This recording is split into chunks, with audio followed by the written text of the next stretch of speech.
Nah, kemudian karena kita ada dua dari big company, kita bersepakat untuk tidak mau besar company sehingga nggak terlalu banyak ngurusin orang lah. Kemudian udah oke nih, gitu kan. Tiba-tiba kan krisis ya, tapi untungnya pada saat krisis kayaknya kita cuma satu-satunya punya proyek. Emosionalnya itu lebih ke arah proses bagaimana kapan selesai nih, Ya, cepet, betul. deadline nih. Seorang profesi arsitek tak akan pernah berhenti sampai akhir hayatnya. Iya, saya maunya begitu. Kalau masih dipakai, habis klien maksa. Untuk sedikit out of the box maksudnya? Bukan, melanggar. Oh, Ya kan? Artinya tidak membutuhkan misalnya karena darurat dan lain-lain. Itu sebenarnya nggak boleh loh. Saya pribadi ini keras terhadap klien kalau kayak gitu ya. Kalau kita mengerjakan sesuatu dengan benar, di jalan yang benar, rezeki itu nggak akan lari. Mungkin ini untuk yang muda-muda nih ya, kita butuh uang loh udah pasti ya. Tapi kan kayak gitu juga jangan sampai menciderai. Nah, Peraturan ada untuk diikutin, iya. bukan untuk dilanggar. Iya, betul.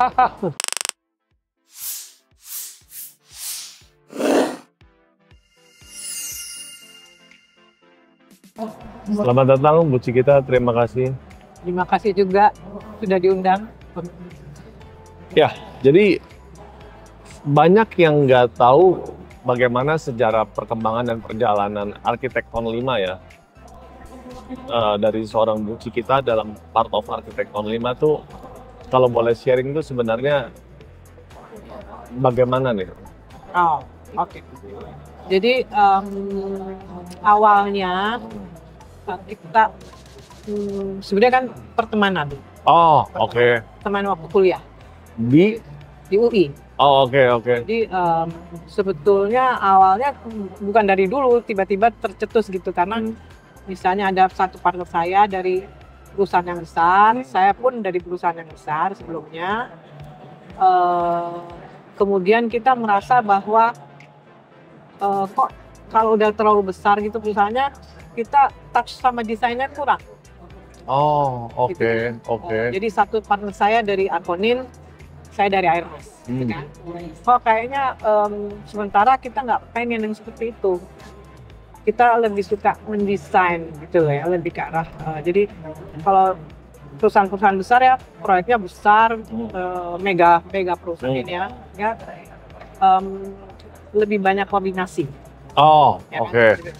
Karena untuk desain kurang. Akhirnya kita sepakat kita ini bikin. Kemudian awalnya cuma bertiga, tapi kenapa 5? Karena 2 partner kita itu masih sekolah ambil PhD. Setelah mereka pulang, baru kita sama-sama ya. Tapi awalnya bertiga. Nah kemudian Sekitar tahun berapa? Sekitar tahun berapa? 96. Sekitar 96 ya, sebelum masa krisis ya? Sebelum masa krisis. Jadi ada untungnya juga. Jadi gini, sebetulnya yang benar-benar 100% profesional itu cuma saya. 100% profesional? Saya. Sementara kalau yang lain ada satu dari bisnis memang benar ya, punya busana gitu, ranti busana gitu ya. Terus yang 3 dosen.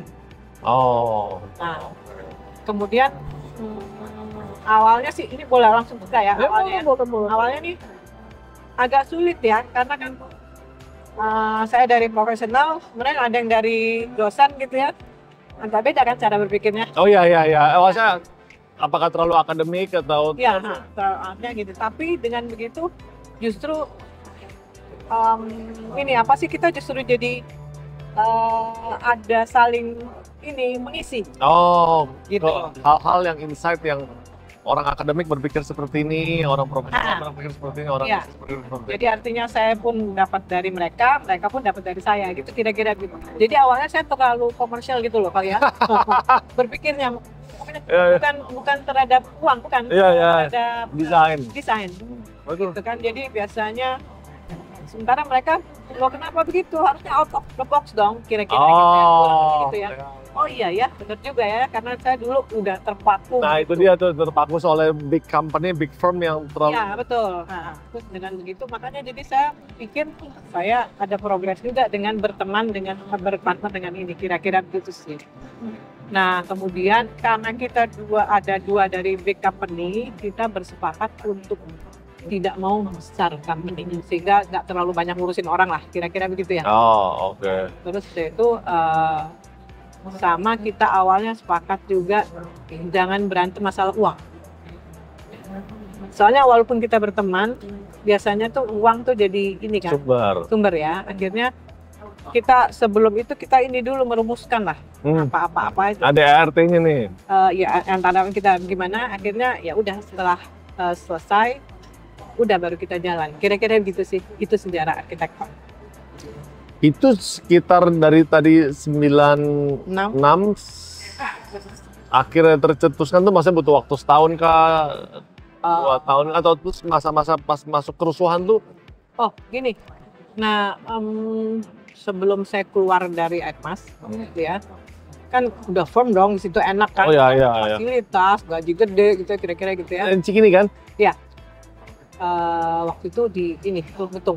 Oh di Betung. Dan saya ada keresahan kan? Terus dari itu, tapi saya punya keyakinan bahwa kalau kita mengerjakan sesuatu dengan benar, di jalan yang benar, rezeki itu nggak akan lari. Itu aja yang bikin saya yakin gitu. Akhirnya kita bikin gitu kan. Kemudian udah oke nih gitu kan. Tiba-tiba kan krisis ya. Tapi untungnya pada saat krisis kayaknya kita cuma satu-satunya punya proyek di Indonesia. Masih ongoing? Konstruksi bahkan. Oh oke. Ya, itu yang proyek kecil sih, office Suwarna di mana di Cengkareng tuh. Bandara Suta. Oh. Ya. Okay. Jadi bahkan sampai ini Curtain Mall-nya tuh juga zaman dulu tuh super bangunan kalau nggak salah saya lupa ya. Tapi itu juga mungkin satu-satunya proyek gitu loh. Sampai mereka bawa kaca gitu kan. Itu ngeri. Ada demo, kira-kira gitu ya. Makanya balik lagi saya kan percaya sama kalau emang jalan kita dapat ya rezeki. Ya. Kedua adalah proyek kita banyak di Amerika. Oke. Jadi sebelum krisis itu, jadi gini, sebelumnya kan saya kenal dengan teman, kemudian mau nggak proyek dari Amerika, kebanyakan Hawaii ya. Oke. Terus kita dikenalin sama arsitek di sana, gitu kan. Awalnya sih kita dites nih, itu kan pertama agak sulit ininya ya, meternya itu apa? Bukan inci. Oh iya, measurementnya berbeda nih. Terus dia tuh awalnya gitu susah gitu ya, terus dia tuh tapi lama-lama kita punya satu tim yang memang khusus itu. Oke. Ya, karena udah otaknya udah situ kan. Oh ya, karena cara berpikirnya measurementnya inch atau feet segala macam. Awalnya kita tuh suruh bikin toilet sama tangga, gitu loh kira-kira gitu ya. Tapi lama-lama percaya, terus akhirnya kita disuruh desain, gitu loh kira-kira begitu. Nah, lucunya juga itu pada saat pandemi ya, jadi orang-orang banyak layoff, kita malah lembur loh kan, karena keuntungannya juga kalau punya proyek di Amerika, kita selesai kerja. Yeah. Mereka kan pagi nih, mereka periksa gambar. Gantian ya. Jadi bahkan besoknya Lebaran kita masih kerja. Dan satu lagi dolarnya 15.000. Itu. Kira-kira gitu ya. Terus itu, nah buat kita itu banyak sih sebetulnya kita punya ya. Cuman memang satu hal yang nggak bisa itu adalah karena itu mereka punya. Salah satunya ada dulu pegolf Zurich, zaman dulu ya Zurich ya. Kita bikin mereka tuh kayak secondary home-nya di sana ya. Kemudian ada juga yang punya zaman dulu tuh GM-nya GE. Gitu ya. Sehingga memang kita tidak boleh foto. Nggak boleh diliput dokumentasi sebagai. Nggak boleh, sama sekali nggak boleh. Ada juga beberapa foto hanya dari mereka yang saat konstruksi. Jadi kita benar-benar nggak punya foto, padahal foto itu penting ya. Akhirnya kemarin waktu kita pameran ulang tahun 2000 berapa ya, 22 kalau nggak salah ya, 23. Kita ambil dari Google Map aja tuh. Tapi untungnya kan Google Maps yang di US kan sangat detail kan, fotonya proper kan? Ya enggak, tapi dari atap aja kan. Dari atap, kira-kira sama gambar-gambar kerja lah kita punya gitu ya. Jadi artinya kerugiannya di sisi itu. Terus kemudian dari tadi sejarah sekitar memasuki masa krisis, kerusuhan, terus ongoing, terus setelah lewat itu terus jalan dengan project-project yang sebetulnya kita lebih banyak komersial ya. Oh, itu juga menjadi pertanyaan nih, kok bisa seperti itu kira-kira? Mungkin karena kita semua basicnya saya dan partner saya memang dari awal udah ke arah komersial sehingga dengan pengalaman ya. Oke. Ini linknya jadi komersial juga gitu loh. Akhirnya gitu nggak sengaja sih sebetulnya ya. Jadi kecuali yang di US ya itu custom house ya. Tapi memang kalau komersial ada sedikit positif negatif atau apa nih? Seperti apa kalau bisa sharing tuh? Oh, kalau buat kita nih ya, kalau bisnis apa komersial tuh udah pasti kan mereka nggak terlalu, mereka kan ada time frame-nya ya. Oh, mereka punya time frame. Ya betul. Mereka harus launching kan. Kalau rumah tinggal beberapa kan bisa sampai 7 tahun tuh satu rumah, benar nggak sih? Ya ada kalau yang kalau rumah ketiga atau rumah walaupun mungkin fee-nya gede banget. Ya. Tapi gede banget di spread berapa tahun gitu. Tapi maksudnya buat kita keuntungan kalau apa sih namanya? Kalau komersial gitu, sebetulnya lebih ke arah mungkin kada lebih mudah aja sih buat kita ya. Gini, keterlibatan emosional si klien terhadap proyek tidak seperti keterlibatan emosional klien ke rumah sendiri. Emosionalnya itu lebih ke arah proses bagaimana kapan selesai nih, ya, cepet, betul. Deadline nih. Udahlah, cepet lah, putusin lah, kita mesti go on nih. Ya. Kan makin lama makin rugi kan? Iya betul. Kalau komersial buat kita itu untungnya sih. Dan memang secara tidak sengaja dengan latar belakang the big firm itu memang kan mostly kan komersial kan. Iya. Komersial kan. Jadi terus ya itu dari mulut ke mulut mungkin ya. Ya. Tapi lebih banyak komersialnya ini apa? Lebih spesifik tuh office kah? Sekolah kah? Rumah sakit kah? Kita kayaknya banyak hotel ya. Banyak hotel, hospitality ya. Walaupun beberapa juga ada mall ya. Tapi banyakan hotel. Jadi hotel tuh sebenarnya dari mulut ke mulut juga ya akan terus. Oke. Lanjut pertama bisa direkomendasi sama si operator hotel itu sendiri. Itu dari klien ya. Rata-rata kan klien kita di sini punya banyak partner ya. Oh ya, misalnya satu hotel lah, misalnya atau satu komersial nih partnernya banyak. Iya. Oke. Jadi artinya karena itu ya nanti partnernya tolong dong buat saya juga gitu kira-kira gitu. Kita berjalannya proyek kita kantor kita itu dari mulut ke mulut ya tepatnya ya. Rekomendasi gitu. Nah, kalau kembali soal proyeknya besar nih ceritanya, memang besar kenyataannya, tapi kan kantornya nggak mau sebegitu besar. Definisi nggak seberapa besar tuh apa ukuran atau tolak ukur itu? Jadi gimana ya? Kalau misalnya di dahulu kala atau seperti di Arkonin atau Airmas tuh mereka besar tuh karena ratusan atau kita gimana? Saya juga bingung karena ada satu arsitek kadang-kadang nggak cuma satu proyek kan? Oh ya betul. Nah kita menyiasati begini nih, jadi nggak ada tim fix gitu loh. Fix misalnya ini tim ini nggak ada. Kita cross gitu loh. Karena dengan kita cross kadang proyek kan nggak selalu intens tinggi kan? Ya, ada agak slow sedikit. Slow gitu. Jadi artinya dengan begitu kita bisa saling pada saat dia slow dia bisa ngerjain yang lain gitu. Kira-kira begitu. Jadi artinya jadi ada satu perusahaan yang memang dia fix kan timnya ini gitu kan. Kalau kita enggak gitu. Jadi artinya tim ini lebih ke arah per unit atau per koordinasi yang lebih mudah kah atau sebenarnya gimana? Di kantor kan kita ada yang senior arsitek, ada yang sebenarnya sekarang udah nggak junior lagi ya, ada arsitek juga senior. Kita selalu mengkombinasi antara senior sama junior, gitu kan. Nah jadi misalnya yang senior ini dia dengan junior A Kemudian nanti proyek lain dia sama junior B gitu loh. Oh. Kayak gitu. Jadi Kelas ya. kelas gitu. Nah, kenapa kita juga selalu kombinasi arsitek yang senior sama junior? Sebenarnya lebih ke arah yang senior kan udah ini secara pengalaman udah. Oh ya, udah matang ya, udah matang. Kita perlu yang junior untuk lebih ke arah lebih kreativitas. Oh, lebih ke idea ya. Gitu. Akhirnya si arsitek belajar juga yang Sama-sama belajar. dan kita juga membebaskan, oh ya di kantor kita ini membebaskan mereka mendesain yang muda.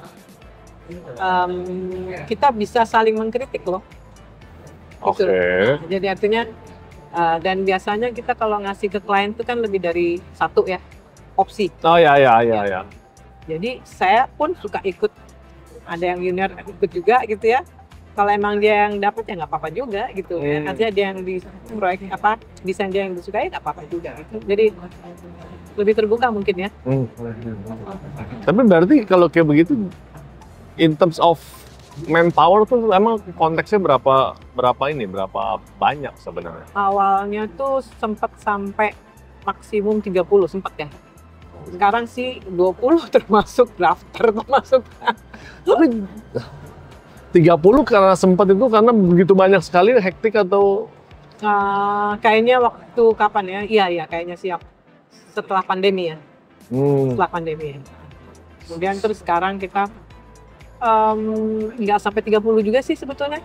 Mungkin 28, 25 gitulah kira-kira berkisar situ kok. Banyak amat sih. Gitu. Tapi kan kadang memang di dalam sebuah biro itu kan sangat diperlukan sebenarnya manpower karena ya kalau menurut pandangan saya sekilas bahwa halnya nih udah banyak aja masih belum selesai nih kerjaan. Oh iya, kalau untuk produksi kadang-kadang kita lempar keluar. Oh, ada beberapa hal ya. Tapi memang yang intinya nih nggak terlalu banyak lah ya. Enggak. Dan memang berpengalaman untuk tidak menjadi sebuah big corporate dengan banyak struktur, banyak divisi yang hal seperti itu ya. Iya, memang kita jadi kayak keluarga sih sebetulnya jadinya ya. Jadi lebih terbuka lah. Ya. Kalau mereka artinya sangat terbuka dalam segala hal gitu ya.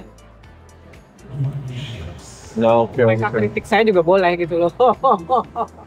Enggak, beneran itu saatnya apa-apa. Mereka bisa kritik tuh karena mereka kan ya maksudnya junior lah ya, misalnya junior tuh. Bu, ini kayaknya kurang oke deh. Bagusan gini. Saya lihat, oh ya juga oke gitu. Maksudnya gitu. Karena sense of art-nya ya, bukan secara teknis dong. Atau kan? Oh iya. Ya sense of art-nya ya. Karena mungkin setiap orang kan punya preference bacaannya apa, dunianya apa, lingkungannya apa. Iya, betul. Oke. Terus kalau kembali kepada yang namanya ya nama perusahaannya lah, Arsitektur 5 Taman, karena memang berlima ceritanya. Iya, awalnya kan berlima ya. Kalau arsitekton sendiri itu sebenarnya ngambil dari bahasa Yunani. Bahasa Yunani. Arsitekton pakai ARCHI. Oh, arsitekton ya pakai ya. Artinya arsitek. Ya. Ya, terus kemudian gitu, ditranslate ke Indonesia. Terus dulu kan kita daftarinnya Arsitekton 5 maunya. Makanya logonya juga Arsitekton 5 ya. Tapi ternyata di notaris nggak boleh, harusnya nggak boleh angka, nggak boleh 5. Oh, kan itu common name, itu nama umum. Intinya sih katanya nggak boleh sih ya, jadi udah 5 taman. Itu aja sih, nggak ada ininya. 5 utama. Tapi sekarang kita sudah bertambah, ada satu partner yang sudah berpulang. Oh. Kemudian ada yang tadinya junior sekarang udah senior arsitek menjadi partner, ada 2 tambahan partner. Jadi artinya, oh iya satu lagi kita mau regenerasi sebetulnya. Itu hal yang paling sulit ini. Iya, betul. Ini hal paling sulit ini. Iya. Karena soul-nya ini kan, ya komitmen dan soul-nya ini kan di masing-masing founder sebenarnya kan. Ya, justru itu kita udah lebih mereka membebaskan mereka juga sih sebetulnya. Akhirnya kan karena dengan lama mereka sih bukan junior lagi, udah 10 tahun ya di kantor kita. Akhirnya kan tahu ya kita udah bonding. Ah ya. Nah yang junior ada 1-2 ya. Ya dengan adanya kebersamaan itu ya kita kayaknya sih oke kan. Gitu. Tapi katanya seorang profesi arsitek tak akan pernah berhenti sampai akhir hayatnya. Iya, saya maunya begitu. Kalau masih dipakai. Kalau datang orang masih percaya lah. Kalau itu kan kembali lagi tergantung ya integritas dan masa kerja kita. Tapi pasti sampai kapan kan, bahkan almarhum Han Awal pun masih terus meja gambar. Iya betul. Memang gini, karena kalau saya pribadi, hobi saya itu emang arsitek. Oke. Hobi saya ada kerjaan saya, kira-kira begitu. Hobi dalam arti berpikir untuk merancang ya, mengulik desain, mengeksplor ya. Dan dengan tadi yang saya bilang dengan partner yang dosen, terus dengan yang muda-muda gitu ya, akhirnya ya kita bisa maju bersama gitu ya, nggak ketinggalan, istilahnya desain kita kayaknya nggak ketinggalan zaman deh. Kira-kira begitu ya. Kan kelihatan kan, kok desainnya tua banget gitu. Tapi kan setiap desain kan ada masanya ya. Iya, oh iya, saya zaman dulu punya pengalaman desain yang pada saat itu populer. Oke. Nah, kemudian waktu Mang Sembaras itu di kantor yang lama ya, bukan yang masih enggak. Sekarang jadi Bank Mandiri itu yang Gatot Subroto. Bank Mandiri Gatot Subroto. Yang tinggi. Yang di seberangnya Polda dong? Iya. Sebelahnya Polda ya. Seberangnya kan? Sebelah ya, sebelahnya Polda. Itu zaman dulu. Nah, kemudian tapi dia bangunnya telat. Gitu kan. Gambar sudah selesai tapi belum bangun-bangun. Bangunnya telat ya. Terus pas lagi dibangun, aduh kok jadi tua banget sih. Iya, karena udah melewati masanya ya. Terus akhirnya karena pengalaman itu saya berusaha, kita semua berusaha bukan yang populer gitu loh desain. Jangan sampai, kalau bisa sih sepanjang masa gitu ya, kayak Margo City kan yang crown-nya ya sepanjang masa nggak akan ketinggalan zaman ya rasanya gitu ya, kira-kira begitu. Dan jadi artinya kalau bisa bukan yang terlalu populer gitu ya.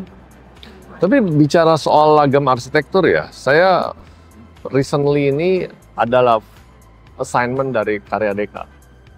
Jadi saya sangat terasa ketika foto propertinya Menara Kadin, compare dengan Menara Karya sebelah-sebelahan. Itu sangat terasa sekali. Iya, beda ininya ya. Iya, beda dunianya, beda masanya. Tapi ketika pada saat Menara Kadin didesain dan terbangun, memang pada masa itu bagus gitu. Iya, saat itu ya memang itu hitnya gitu kan. Tapi juga ketika pengaruhi oleh material, ya kan. Apakah pada masa Menara Kadin udah lazim atau bisa pakai kaca full seperti Menara Karya? Belum saatnya. Iya. Iya kan. Jadi kan ya sulit dikatakan. Tapi nggak ada salahnya juga sih. Iya memang. Masa. Iya. Terus terutama itu secara tampak keseluruhan building ya. Terus ketika mulai memasuki lobi interior sangat terasa ketika pemilihan material marmer. Itu terasa sekali. Betul. Itu terasa sekali. Ya, misalnya seperti ada masanya warna merah. Iya benar. Granit ya. Hitam. Terus ada masanya travertin semua. Ya kan, itu sangat terasa sekali. Benar-benar nggak apa-apa sih itu lebih kan. Iya. Cuman ada beberapa klien kita yang minta nggak seperti itu. Karena mereka kayak ada hotel Sisbel di Palangkaraya. Mereka ternyata bangunnya lama. Jadi dari awal dia bilang, "Bu, saya maunya yang long lasting." Gitu. Kira-kira. Jadi ada. Ya. Jangan sampai itu kayak yang di ini baru sebentar. Karena bangunnya telat, jadi aduh kok jadi begini sih. Nah, tapi menjadi challenge kan. Tapi kalau disuruh gambar lagi pasti udah nggak keburu waktu dan energinya Iya. pasti udah habis kan. Ya kan? Karena memang pola pikirnya pada saat itu ya kita berpikir dengan Iya. momentum itu kan Iya. sebenarnya kan. Nah ya, gara-gara itu juga akhirnya saya berpikir kita berusaha nih ya, kita berusaha dengan itu ya, menurut versi kita ya, dia desain sesuatu yang long lasting lah, yang tidak ikut masa mana gitu. Nggak ikut, lagi minimalis banget, jadi ini banget gitu, gitu, posmo apa gimana kan. Gara-gara saya punya pengalaman itu aja sih, lebih ke arah gitu. Maksudnya gini loh, kalau memang udah lama dibangun terus kelihatan tua nggak apa-apa. Oh ya. Kayak tadi menara karya itu nggak apa-apa. Tapi yang buat saya kan ini telat bangunnya. Masalahnya di situ, telat bangunnya. Tadi cerita soal desain high-rise, desain komersial ya. Bisa sharing seberapa jauh hasil karya dari arsitek tahun 5 Tama ini nih sangat berdampak terhadap bisnis ya, atau berdampak terhadap ownernya itu sendiri, penggunanya manusia ya? Saya juga ada beberapa artnya, misalnya kayak yang kita bikin Margo City. Dulu kan di sana belum ada apa-apa ya. Oh iya pada saat itu ya. Kayaknya nggak mungkin rame dah, ya kan? Tapi terus kita bikin sesuatu yang beda dengan lingkungan saat itu. Ya, dulu kan lebih banyak trade center kayaknya. Kita bikin beda dan kliennya juga mau gitu ya. Kayak buat berbeda, sesuatu yang berbeda yang biar lebih menarik gitu. Ternyata menjadi ikon pada akhirnya ya. Gitu. Di akhirnya rame, sekarang malah ada udah stage kedua dan selalu rame gitu ya. Jadi tuh kita juga bikin mallnya di Karawang, itu lebih besar lagi, Resinda ya. Jadi artinya itu juga pengaruhnya lumayan. Jadi orang-orang dari sekitar sana pada ke mall itu gitu ya. Jadi kita bikin sesuatu yang cukup besar, kita bikin sesuatu yang berbeda sehingga orang menjadi ini gitu sana. Karena kalau kita bikin yang sama kan apa ininya gitu ya, nggak ada challenge-nya gitu. Kira-kira gitu. Kalau hotel lumayan juga sih, kalau apa yang kita bangun tuh lumayan ini, tapi memang kita nggak tahu kalau hotel bisa juga karena lokasi. Oh oke. Ya. Sangat trafficnya sangat tinggi karena memang lokasi, betul lah. Terus kemudian karena operatornya bisa gitu. Oh ya. Jadi saya nggak tahu tolak ukurnya. Tapi memang beberapa hotel kita penuh gitu, atau hampir semua penuh lah bisa gitu ya. Jadi ya kita senang juga sih gitu. Tapi memang nggak tahu kalau faktornya banyak ya kalau itu ya. Seingat saya yang di Margo City Depok ini kan agak mundur ke belakang ya kalian ya. Itu karena memang menyambut orang jalan kaki dulu kah, atau karena putaran mobil sehingga akses lebih gampang kah? Kalau mau tahu sejujurnya nih. Ya mau. Ya, karena Feng Shui. Iya sih, agak tarik mundur kan, seingat saya kan. Tadi kan depannya kan dia ada jalan dulu di samping Selasar itu kan. Jadi dihitung-hitung itu pakai kompas gitu ya. Terus dari itu yang ada crown-nya itu, itu adalah yang utama dibilang. Ternyata setelah sebelum ada bangunan-bangunan lain ya, saya nggak tahu ya. Jadi kalau pas masuk gerbang Depok itu langsung kelihatan crown-nya. Jadi yang hebat Feng Shui sih sebenarnya. Kita hanya ngikutin, terus aja ngikutin si Feng Shui. Ya karena beberapa request Feng Shui itulah, terus kalian menyesuaikan dengan segala macam itu kan. Oh karena ini di sini, ini jadi harus mundur sekian, sirkulasi, jalan orang. Sama ini juga sih, gini, kan dia kan kayak ngantong ke belakang. Betul. Ya. Nah kalau kita udah bikin di depan, belakangnya nanti akan sulit dijual gitu kan. Artinya sulit rame ya. Jadi kita taruh ke belakang. sehingga depannya masih bisa untuk hotel, bisa untuk apa-apa macam gitu. Jadi, Pengembangan berikutnya maksudnya. memang sengaja gitu. Makanya kita pun bikin crown yang tinggi kan biar Iya. kelihatan. Kalau enggak kan nggak kelihatan ya. Gitu. Ini sih memang ya sangat menonjol sih di situ dengan bentuk yang unik gitu ya. Iya. Gitu. Oke. Kayak sayap gitu ya. Iya. Ya ini baru satu project nih ya. Terus kalau kita bicara tema pameran Mega Build 2025 ini kan innovation for sustainability tomorrow kan, sustainable tomorrow. Nah, sekiranya nih apa yang mempengaruhi dalam proses desain arsitekton Lima Tama terhadap sustainable for tomorrow ini? Sustainable kan bisa macam-macam ya. Bisa juga dari materialnya, Ya, bisa material. juga dari apa sih namanya penghematan listrik gitu ya. Nah kalau materialnya terus kan kayak hotel nih, kita sudah menggunakan dari di antara kamar itu sudah menggunakan gypsum. Kamar ke kamar pakai gypsum. Gypsum itu kan less karbon pada saat produksi ya. Yang paling banyak karbon ini konsumsi karbon itu adalah bata. Oh, dalam produksi ya. Dalam produksi. Kemudian bata ringan, less. Gypsum lebih kurang lagi. Jadi kita menggunakan gypsum hampir di semua hotel rasanya, atau semua hotel lah sekarang ya. Gypsum. Selain itu dia juga kan dengan fondasi jadi ringan ya, sehingga menggunakan konkritnya juga berkurang kan. Oh, untuk struktur dan segala macam itu. Tapi intinya sih lebih ke arah tadi less produksi karbon pada saat itu ya, pada saat produksinya ya. Nah kemudian kita mengusahakan juga yang tadi kalau bisa sih pengudaraan mekanis dikurangi gitu ya. Oh iya. Ada yang satu yang berhasil banget ya menurut kita ya. Jadi itu yaitu di Swiss Bell di Bogor. Oh, oke. Bukan Bogor yang dingin ya, Bogor yang ada kafe-kafe banyak gitu ya. Jadi memang lobbynya kita bikin kayak di Bali lah, terbuka. Ya. Kemudian dia menggunakan passive design. Passive design itu artinya kan dengan cross ventilasi dan lain-lain gitu ya. Nah kemudian kita pikir kalau lobby oke lah gitu ya. Ternyata di coffee shopnya juga kan kita banyak pakai macam-macam lah itu kayak kerpiak segala macam gitu ya. Ternyata di coffee shopnya juga nggak panas.